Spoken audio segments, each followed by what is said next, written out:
네, 안녕하세요. 롤러더로로쌤입니다. 2021년 5월 27일 목요일 시황방송 시작하도록 하겠습니다.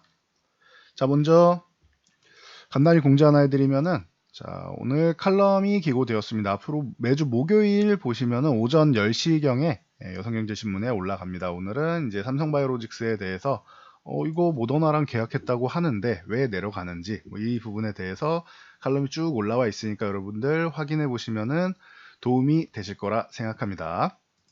참고하시고요. 본론으로 넘어가서 다우지수 오늘 새벽에는 쉬었습니다. 어제도 그렇고 오늘도 그렇고 34,200포인트 돌파한 다음에 이렇게 돌파 시도 중이다라고 말씀드렸죠. 이렇게 쉬고 있다. 근데 여기 유지해주면 21선이 이제 위쪽으로 이렇게 말아 올릴 수 있기 때문에 힘 받아서 35,000 다시 돌파 시도는 나올 수가 있다.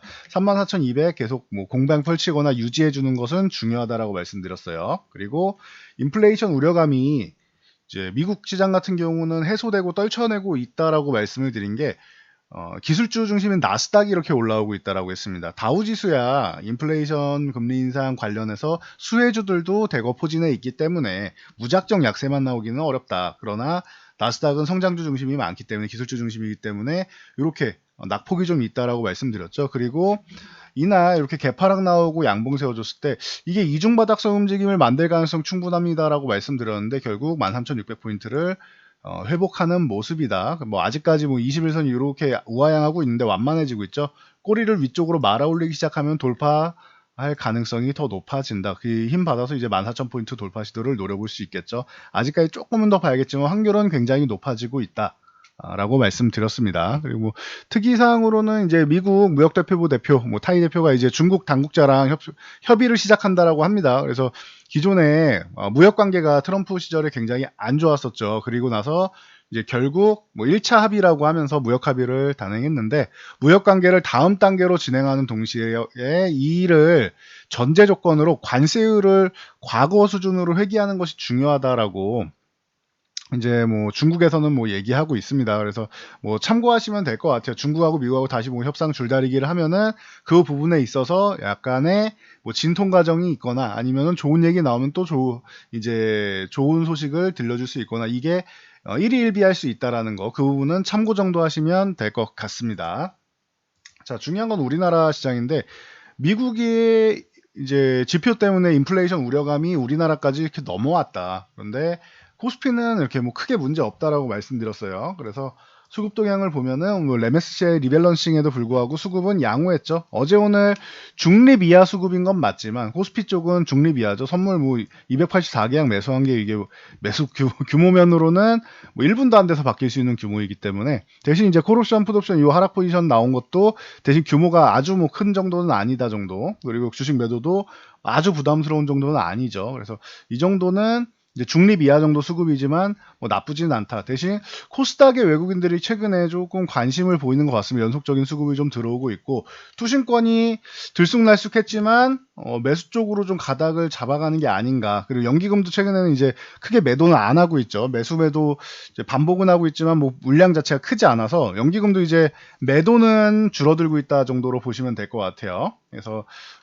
뭐 지금 시장 같은 경우에는 아직까지는 살짝 관망세였다 보시면 되고 장중 동향에는 개장 초에는 MSCI 리밸런싱 뭐 관계도 있고 여러 가지 측면에서 살짝 밀렸었는데 이제 한국은행 금통위에서 오늘 이제 기준금리 발표가 있었는데 0.5%로 동결된다. 이건 당연히 동결된다라고 했어요. 만장일치였습니다. 그래서 당연한 결과고 기준금리는 동결됐다. 그 대신 이제 올해 경제 성장률이 3%에서 4%로 이제 경제 성장률을 끌어올리는 과정이 되지 않을까라고 예상하고 물가도 1.3%, 1.8% 정도로 이제 예상치를 올렸는데 그 정도 가지고는 뭐 크게 뭐 부담되지 않는다 정도. 오히려 이거는 경기가 회복될 수 있다. 오히려 좋다라는 정도로 보시면 될 것 같아요. 그래서 아직까지는 선제적 조치를 우리나라가 단행할 상황이 아니다라는 거 여러분들이 알고 가시면 될 것 같습니다. 그래서 크게 문제는 없었다.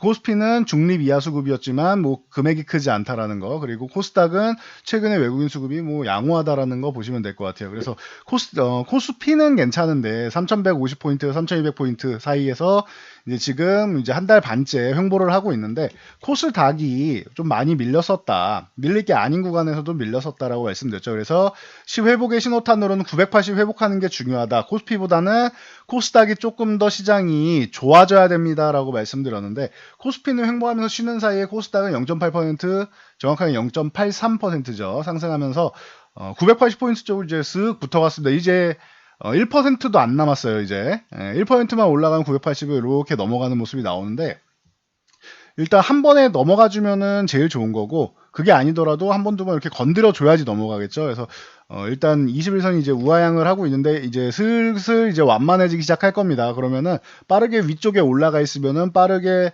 이제 위쪽 방향으로 돌릴 것이고 그럼 다시 한번 1000포인트를 돌파할 수는 있겠죠. 그러니 너무 뭐 우려할 상황이 아니다라고 기존부터 말씀드렸습니다. 참고하시면 될 것 같아요. 그리고 뭐 특이사항으로는 이제 금일부터 일반 분들 이제 65세 74세 그 만성 중증 호흡기 질환자에 대해서 백신을 투여한다라고 합니다. 신규 1차 접종이 시작되는데 뭐 보니까 어느 정도 이제 그 대상에 해당되시는 분들 이제 뭐 이제 주변에 이제 백신이 남는지 확인하고 이제 뭐 접종 신청을 할 수 있는 어플들도 나오고 그래요. 저희 부모님 같은 경우도 이제 일정을 알아보고 계시는 것 같은데 어제 뭐 얘기 들어보니까 저희 부모님 이제 아스트라제네카 기준으로 알아보고 계시는 것 같더라고요. 이게 근처에 지금 있는 게 아스트라제네카인 것 같다. 그리고 뭐 10명씩 맞아야 돼서 뭐 시간을 조율하고 계시더라고요. 그래서 그 정도까지 뭐 참고로 알고 계시면 될 것 같습니다. 그래서 접종이 나는 좀 빠르게 필요하다 하시는 분들 같은 경우에는 백신 뭐 확인해 보시면 될 것 같아요. 근처에 이제 어느 정도 물량이 확보돼 있는지 동네에. 그래서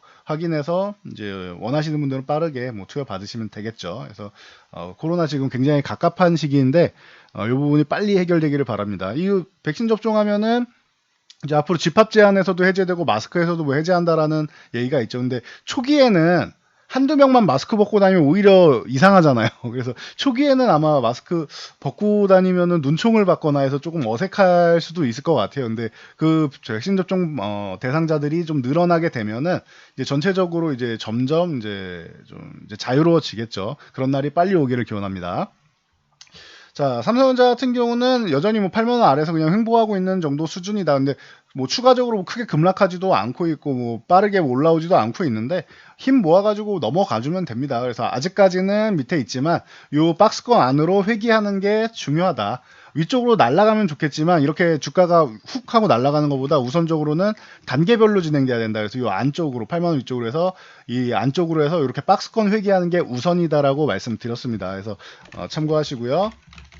SK하이닉스 같은 경우는 이제 13만원 아래쪽에 있을 종목은 아니고 적어도 13만원 공방 정도는 펼치고 있어야 되는데 21만 5천원 지지선까지 내려온 거는 좀 과했다라고 말씀드렸죠. 그래서 제자리 찾아가는 모양 정도다 보시면 돼요. 그래서 2% 오늘도 상승하면서 12만 5천원 이제 13만원 다 봤죠. 그래서 뭐 13만원 쪽에 붙여주면서 한 4% 정도 올라가면 될 것 같아요. 4% 정도만 올라가면은 13만원 위가 되는데 뭐 거의 다 왔습니다. 그래서 하이닉스도 제자리를 슬금슬금 찾아가고 있고 반도체 관련주나 뭐 이 소부장 관련주나 은근슬쩍 이번 주에 보면 조금씩 이제 반등 나오는 종목들이 한둘 나오고 있죠. 그래서 뭐 크게 걱정할 이유는 없다라고 보시면 될 것 같습니다. 삼성전자 같은 경우는 이제 오스틴이 됐던 애리조나가 됐던 아마 오스틴이 될 가능성이 높겠죠. 근데 뭐 오스틴이 됐던 애리조나가 됐던 확정적으로 발표하면은 계기가 될 가능성이 높아요. 주가 반등하는데 뭐 참고 정도 하시면 될 것 같습니다. 자, 그리고 오늘 LG가 어제는 뭐 LG화학이 뭐 리콜 때문에 밀렸고 LG 같은 경우는 이제 분할 상장 뭐 이슈가 있었죠. 그래서 거래 정지했다가 풀렸는데 한 번에 뭐 쭉 밀렸습니다. 근데 그 기존에 이 정지되기 전에 단기적으로 너무 급등을 했기 때문에 뭐 수급적인 부분에서 차익 실현 물량이 좀 나왔다라고 생각하시면 될 것 같습니다. 수익 구간이니까 뭐 당연히 차익 실현 물량은 나올 수가 있겠죠. 그래서 뭐 참고 정도 하시면 될 것 같고요. 오늘은 이제 오세훈 서울시장이 재개발 관련해서 이제 규제를 완화한다라는 부분 기존부터 계속 기대감이 있다라고 말씀드렸는데 선반영된 부분도 있었다라고 말씀드렸죠. 그래서 뭐 얘 내용을 그냥 대략적으로 보면은 뭐 요 13만 가구를 건설하고 재건축을 11만 가구로 공급해서 2025년까지 24만 가구를 공급한다라고 합니다. 이게 목표라고 해요. 그래서 요 정도만 여러분들이 알고 가셔도 뭐 크게 뭐 부족한 거는 없을 것 같습니다. 뭐 그 외에 뭐 주거 정비 지수제 뭐 폐지하는 부분 골자로 해서 뭐 6대 재개발 규제 완화 뭐 해서 뭐 얘기가 나왔는데, 그런 정도는 여러분들 그냥 참고 정도로 그냥 쓱 넘어가셔도 될 것 같습니다. 주가 관련돼서는 이렇게만 보시면 되겠죠. 그래서 GS건설 같은 경우는 43,000원 부분으로 내려오면 여기는 지지선이기 때문에 요 매수 구간이다라고 말씀드렸는데 21선 탁 걸쳐놨습니다. 이걸 넘어가야 돼요. 그래서 44,500원을 넘어가느냐 뭐 요 정도를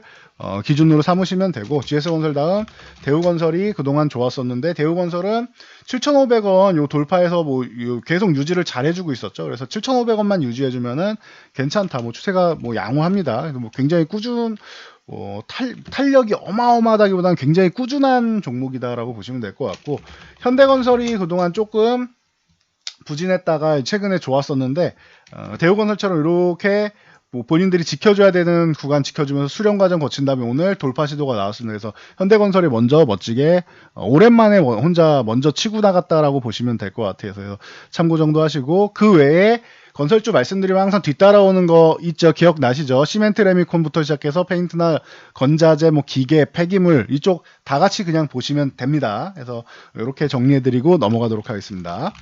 그리고 조선주들, 현대해포조선부터 시작해서 조선주들이 전체적으로 오늘 조금 약세를 좀 보였는데, 이제 밸류에이션 부담 얘기가 나오고 있죠. 그리고 원자재 가격 상승에 따른 이제 수익성 악화도 우려되지 않냐라고 하는데, 이건 최근에 많이 올랐으니까 좀 쉬는 거라고 생각하시면 될 것 같아요.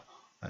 뭐 6% 이렇게 6.7% 이렇게 내려왔지만 그동안 올라온 폭이 상당하기 때문에 2배 이상 올라왔기 때문에 뭐 올라온 폭이 상당합니다. 현대해포조선이 뭐 대장입니다라고 누누이 말씀을 드렸는데 굉장히 좋았었죠. 그래서 이제 최근에 상승 부분에 대해서 일부 내주는 정도다. 이제 수익 실현 물량이 나올 때도 됐죠. 그래서 차익 실현 물량이 일부 나온 것이고, 그래서 항상 말씀드리는데 이렇게 있을 때 조정받을 때 한 일주일에서 한 달 정도 기다려 보시면 원하는 가격을 주거나 하면 그때 보시면 됩니다라고 말씀을 드렸죠. 그래서 뭐 추후에 다시 보시거나 하면 되고, 수주 물량 자체는 뭐 굉장히 양호해요 지금도. 그래서 뭐 친환경 선박 같은 경우는 뭐 거의 뭐 80% 이상이 이제 우리나라 선박으로 이루어져 있기 때문에 이 부분에 대해서는 지금 조선업종 뭐 이런 부분에 대해서는 철강업종 이런 기존에 중국에 시달려서 좀 어려웠던 부분들이 최근에는 조금 많이 회복하는 모습이다라고 생각하시면 돼요. 중국의 구조가 조금 바뀌기 시작하면서 이제 어려웠던 업종들이 조금 회복이 나왔다라고 보시면 되고, 이게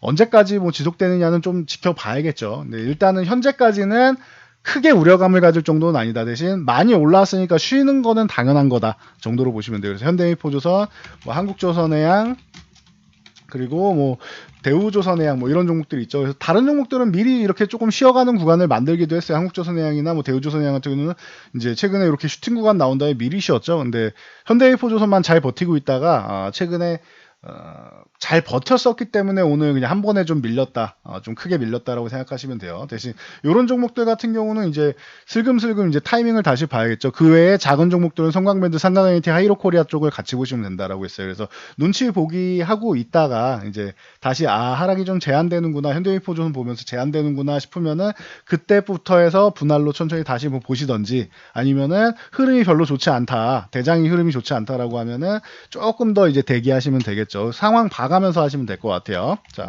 그리고 OCI 같은 경우는 작년부터 말씀드렸는데 중국 신장 지역 쪽 문제가 불거지면서 폴리실리콘 가격이 계속 올라갈 수밖에 없다 말씀을 드렸죠. 그래서 올해는 폴리실리콘 가격 강세, 그리고 태양광 수요 증가 쪽으로 해서 실적 턴어라운드 예상한다라는 리포트 뭐 많이 나오고 있고, 작년부터 이건 말씀드렸던 거니까 이미 반년도 더 된 이야기예요. 작년부터 저희가 OCI는 앞으로 계속 좋아질 것 같습니다라고 말씀드렸는데, 원래 저희는 태양광 쪽으로 하나솔루션을 더 선호하지만 지금은 폴리실리콘 가격이 회복되기 시작한 OCI도 여러분들이 관심 있게 보시면 될 것 같습니다라고 했는데, 최근 135,000원 계속 도전하다가 실패, 도전 실패, 그리고 다시 한번 뭐 도전하러 올라오고 있습니다. 그래서 참고하시면 될 것 같아요. 올해는 폴리실리콘 가격 괜찮을 것 같습니다. 135,000원 올라와서 이 구간을 제압한다라고 하면은 추가적인 상승 충분히 가능하다라고 보고 있습니다.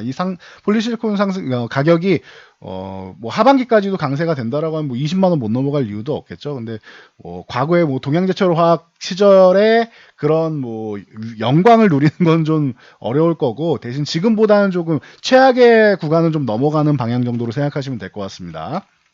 자, 그리고 뭐 DPC 같은 경우가 최근에 이제 15,000원 돌파 시도한 다음에 안착 시도를 하고 있는데, 지금 현재 뭐 모습은 나쁘지 않습니다. 이번에는 이번에 이렇게 넘어와서 안착하면은 17,500원 뭐 돌파, 여기는 어렵지 않을 거. 2만 원을 다시 한번 넘어갈 수 있느냐가 관건이 되지 않을 것 같습니다. 재도전 가능성 뭐 충분히 있는데, 나는 만약에 여기서 고점을 낮추는 과정이 나올 것 같다고 판단되시면 17,500원. 나는 여기 정도는 넘어가서 적어도 이중천장 혹은 돌파 시도가 나오지 않겠느냐라고 생각하시면은 뭐 2만 원 돌파 시도를 뭐 한번 보시면 되겠죠. 이게 두나무나 야놀자가 나스닥 상장 추진 이슈들이 좀 있죠. 그러다 보니 뭐 이제 그랩이 나스닥 상장하는 부분이 같이 겹쳐 있는 DPC 같은 경우도 뭐 같이 한번 뭐 볼만하지 않겠느냐라고 보시면 될 것 같고, 뭐 넵튠 같은 경우도 마찬가지죠. 이게 크래프톤이 이제 6월 19일까지 증권 신고서를 뭐 제출할 수 있느냐가 뭐 중요한데, 지금 중복 청약이 가능하죠, 여러분들. 청약하시는 분들 중복 청약이 가능한데, 그 이후에 2월 19일 이후에 제출하게 되면은 중복 청약 못 하게 돼 있습니다. 막히기 때문에 이 부분 참고하시면 될 것 같아요. 6월 19일 까지 요일 제출하게 되면은 중복 청약 가능하고, 6월 19일 이후면 중복 청약 안 된다라는 거 알고 계시면 될 것 같아요. 그래서 크래프톤이 만약에 상장하게 된다라면 넵튠 같은 경우는 다시 한번 뭐 3만 원 돌파 시도 정도는 노릴 수 있겠죠. 그래서 참고 정도 하시면 될 것 같습니다. 그래서 오늘 이슈는 이 정도로 정리해 드리고요. 그리고 저희가 이렇게 칼럼 올려드리는 거 여러분들 한번 잘 보세요. 보시면은 도움되시는 부분이 분명히 많이 있을 겁니다. 그래서 많은 분들이 이제 뭐 여러분이 생각하시는 것보다 생각보다 많은, 최소 수만 명에서 수십만 명이 보신다고 저한테 이제 왔는데, 정확하게 뭐 숫자는 말씀드릴 수는 없고, 그렇다고 하니 뭐 10만 명 이상 10만 명대의 분들이 본다고 하니, 여러분들도 저희 구독자분들은 뭐 기본적으로 다 한 번씩 보시면은, 적어도 저기 나오는 종목들이나 섹터를 매매하지 않더라도 공부하는 데는 크게 도움이 될 거라고 생각합니다. 그래서 칼럼 열심히 보시고 공부도 열심히 하시고 영상 잘 참고해서 모두 안전 투자하시기 바랍니다. 영상이 도움되셨다면 구독과 좋아요 그리고 댓글 하나씩 남겨주시면은 감사드리겠습니다. 저는 여기까지 말씀드리고 물러가도록 하겠습니다. 편안한 밤 되세요.